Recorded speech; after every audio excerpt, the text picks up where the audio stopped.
Aquesta història es remunta cap al segle XV, en una Constantinoble en decadència pels atacs dels turcs. I és aquí on apareixerà el nostre cavaller, Tirant, per lluitar contra ells. L'obra més important del cavaller Joanot Martorell.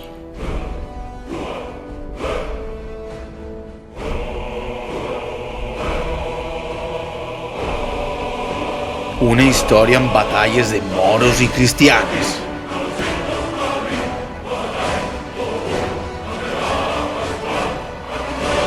Honor de cavallers.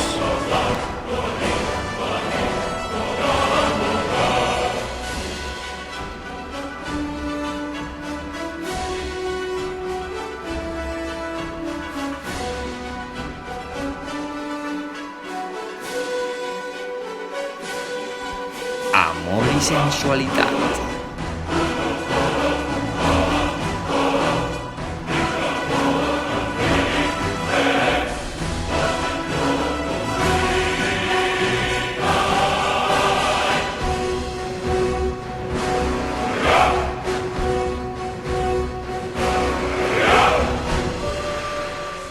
En aquesta editorial viuràs les aventures de Tirant, des de l'atac del duc de Macedònia fins al naufragi a la costa d'Àfrica.